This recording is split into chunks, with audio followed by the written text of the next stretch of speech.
तो रिसेंटली जैकी भागनानी का एक इंटरव्यू वायरल हो रहा है जिसमें वो कहते हैं Rakul and I are married but we are live in situationship. Rakul और मेरी शादी हो गई है but we are in like in a situationship which is we are of course exclusive to each other because that's why we are married.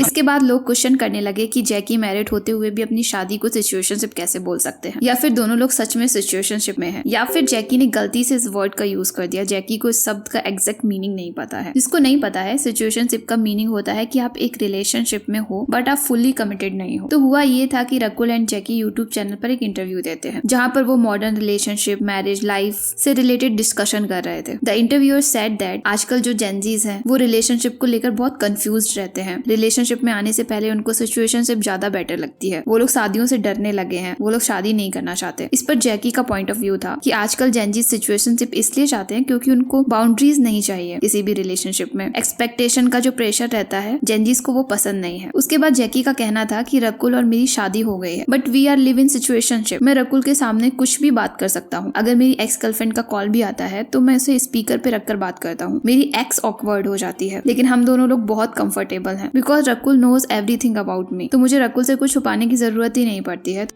कुछ भी बात कर सकता हूँ इसके सामने, शायद इससे, या मुझे अगर किसी का फॉर एग्जाम्पल अगर मेरी एक एक्स गर्लफ्रेंड का फोन आ गया और ये बगल में बैठी है, मैं स्पीकर पे बात करता हूँ, वो ऑकवर्ड हो जाती है because she knows everything about me. So if she knows everything about me, मेरे को कुछ छुपाने की जरूरत नहीं है।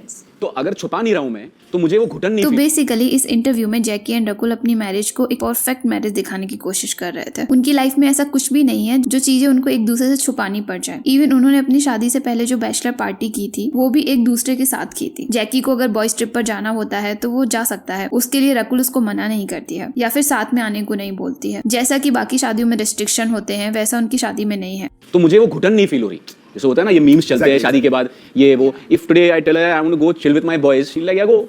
Yeah, if he tells me I want to go on a boys trip, I'll say please go because I think it is important. Basically उसका कहना था जैसे बाकी लोग शादी करके बॉयज ट्रिप पर आना बंद कर देते हैं, अकेले घूमना उनको अलाउड नहीं होता है, वैसा उनकी शादी में नहीं है। वो दोनों लोग कम्प्लीटली फ्री हैं, वो जो करना चाहते हैं वो कर सकते हैं। और इसी चक्कर में जैकी सिचुएशनशिप वर्ड का यूज कर लेते हैं फ्लो में आके। और इस चीज के काफी हाई चांसेस हैं कि बाद में उन्हें ये रियलाइज भी हुआ होगा कि उन्होंने एक रॉन्ग वर्ड चूज कर लिया था। He is trying to show that he belongs to the new generation without knowing the real meaning of these new terms. Rakul seems confused. कहना क्या चाहते हो? Bro does not know the meaning of situationship. जब ये चीज बहुत viral हो जाती है और लोग जैकी और रकुल की मैरिज पर क्वेश्चन करने लगते हैं, तब रकुल इंस्टा पर एक पोस्ट भी करती है, we had a great laugh today. कैसे लोगों ने 1 घंटे की कन्वर्सेशन में से एक लाइन को पिक करके उसको हेडलाइन बना दिया। Funny until it not context matters, nuance matters, conversation deserve better than being reduced to clickbait. Maybe it's time platforms take a little more responsibility for the narratives they creates. तो इसमें रकुल जैकी को defend कर रही है और उनका मानना है कि सोशल मीडिया पर एक गलत नरेटिव सेट किया गया है, चीजों को गलत तरीके से दिखाया जा रहा है क्लिकबेट के लिए। इस पोस्ट में रकुल इस बात से एग्री नहीं करती है कि जैकी ने एक गलत वर्ड यूज किया था, क्योंकि सोशल मीडिया पर अगर ज्यादातर लोगों के आप कमेंट्स देखोगे तो वो यही लिख रहे हैं कि लोगों का मानना है कि या तो जैकी को सिचुएशनशिप का मतलब नहीं पता था या फिर फ्लो में आकर उसने गलत शब्द का यूज कर लिया। तो जिनको नहीं पता है कि रकुल से जैकी पहली बार कैसे मिला, तो पहली बार रकुल प्रीत जैकी के पास बेल बॉटम मूवी की कास्ट के लिए गई थी। जैकी के जो फादर है वाशु भगनानी, वो एक फिल्म प्रोड्यूसर है और पूजा एंटरटेनमेंट प्रोडक्शन हाउस के ओनर भी है। उन्होंने काफी अच्छी मूवीज प्रोड्यूस की हैं, जैसे हीरो नंबर 1, बीवी नंबर 1, बड़े मियाँ छोटे मियाँ। तो वही बेल बॉटम मूवी बना रहे थे। क्योंकि उस टाइम इस मूवी की कास्ट फुल हो चुकी थी, इसलिए रकुल को इस मूवी में काम करने को नहीं मिला था। और तभी से रकुल एंड जैकी एक दूसरे के कांटेक्ट में आ जाते हैं और नॉर्मल बातचीत स्टार्ट हो जाती है उन दोनों के बीच। इसके बाद जब लॉकडाउन चल रहा था और पुलिस किसी को भी बाहर जाने के लिए अलाउ नहीं कर रही थी, तब रकुल के भाई का बर्थडे था और उसे अल्कोहल चाहिए था। क्योंकि रकुल अल्कोहल कंज्यूम नहीं करती है इसलिए उसके पास नहीं थी। तभी वो अपने एक फ्रेंड को कॉल करती है कि शायद वो कहीं से मैनेज कर दे, और वही फ्रेंड उसको बताती है कि उसका एक फ्रेंड जैकी है, वो ड्रिंक तो नहीं करता लेकिन उसके घर में अल्कोहल जरूर होगी। और ऐसे ही इन दोनों लोगों की फ्रेंडशिप हो जाती है। एंड ऑलमोस्ट 3 इयर्स तक डेट करने के बाद दोनों लोग फेब 2024 में शादी कर लेते हैं। तो ये जो सिचुएशनशिप कंट्रोवर्सी हुई थी, इसको देखने के बाद शायद रकुल और जैकी को ये रियलाइज हो जाता है कि कहीं ना कहीं उनकी भी गलती थी। उसके बाद वो इस पॉइंट को क्लियर करने के लिए इंस्टा पर एक वीडियो भी पब्लिक करते हैं।